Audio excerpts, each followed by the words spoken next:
आज से हजारों साल पहले हमारी धरती पर एक ऐसी सभ्यता भी थी जो कि अपने उन्नत नगर निर्माण, व्यापारिक संबंधों और समृद्ध संस्कृति के लिए जानी जाती थी, जिसे हम सिंधु घाटी सभ्यता के नाम से जानते हैं। ये सभ्यता अपने समय की सबसे प्रगतिशील सभ्यताओं में से एक थी। इस वीडियो में हम आपको लेकर चलेंगे उस समय में जब इंसान ने विज्ञान, कला और जीवन शैली के क्षेत्र में अपना सबसे बड़ा हुनर दिखाया। सिंधु घाटी सभ्यता, जिसे हड़प्पा सभ्यता भी कहा जाता है, दुनिया की सबसे पुरानी सभ्यताओं में से एक है। ये लगभग 3300 बीसी से 1300 बीसी तक फली फूली थी। ये सभ्यता आज के पाकिस्तान, नॉर्थ वेस्ट भारत और अफगानिस्तान के कुछ हिस्सों में थी।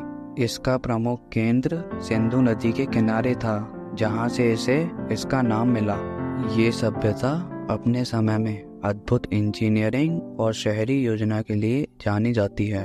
यहाँ के लोग इतनी एडवांस टेक्निक का उपयोग कर रहे थे जिसकी कल्पना हम उस समय के लिए बिल्कुल नहीं कर सकते। सिंधु घाटी सभ्यता के प्रमुख शहरों में हड़प्पा, मोहनजोदारो, लोथल और धोलावीरा शामिल हैं। ये शहर न केवल अपनी उन्नत शहरी योजना के लिए प्रसिद्ध थे, बल्कि इनमें जल प्रबंधन, नाली व्यवस्था और बड़ी बड़ी इमारतों का निर्माण भी था। ऐसी ही बड़ी इमारतों में से एक थी मोहनजोदारो का ग्रेट बाथ। इसे एक विशाल पूल के रूप में बनाया गया था और ये दर्शाता है कि उस समय स्वच्छता और सार्वजनिक स्नान की कितनी अहमियत थी। इसके अलावा धोलावीरा में एक वाटर कंजर्वेशन के लिए मैनेज्ड सिस्टम भी पाया गया।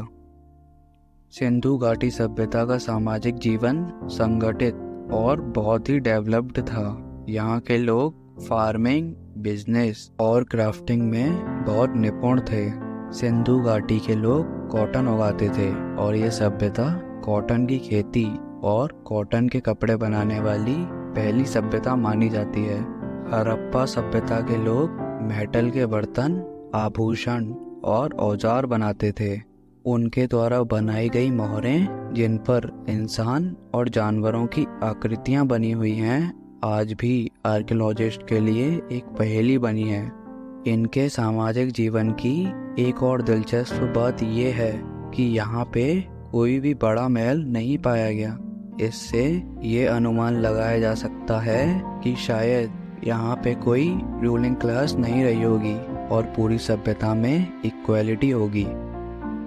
सिंधु घाटी सभ्यता की अपनी एक लिपि थी, जिसे सिंधु लिपि कहा जाता है। इस लिपि को आज तक पढ़ा नहीं जा सका।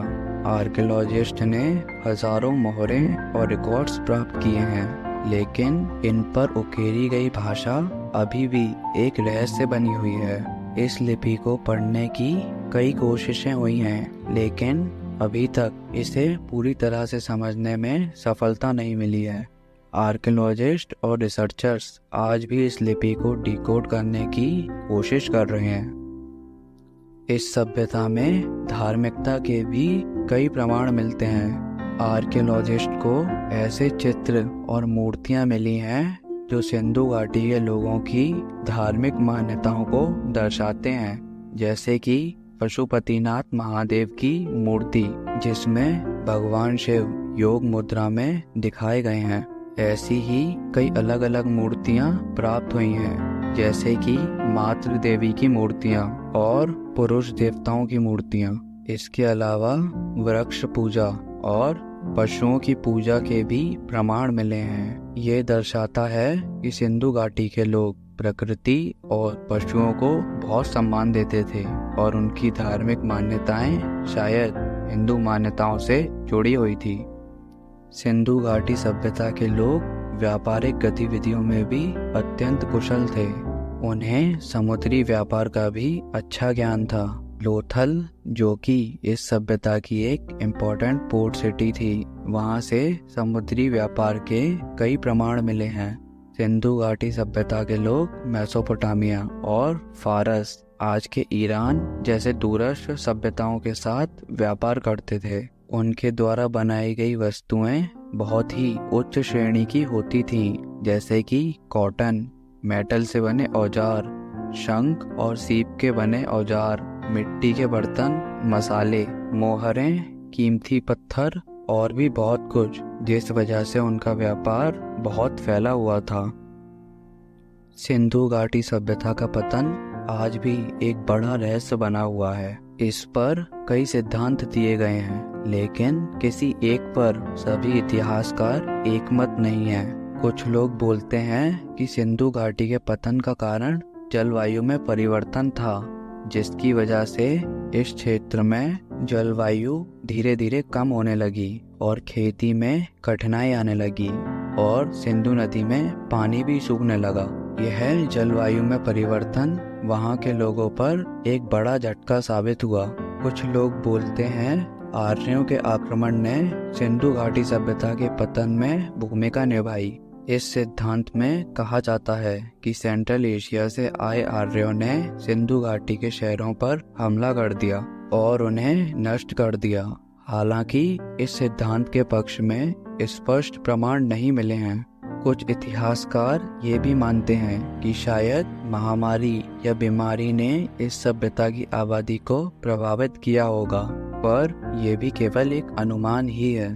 इन सभी सिद्धांतों के बावजूद सिंधु घाटी सभ्यता के पतन का सटीक कारण अभी तक पूरी तरह से स्थापित नहीं हो सका और ये इतिहास के सबसे बड़े रहस्यों में से एक बना हुआ है। इसी के साथ वीडियो को एंड करते हैं। आशा करता हूँ आपको वीडियो पसंद आया होगा। चैनल को सब्सक्राइब और वीडियो को लाइक एंड शेयर करना ना भूलें। Thank you.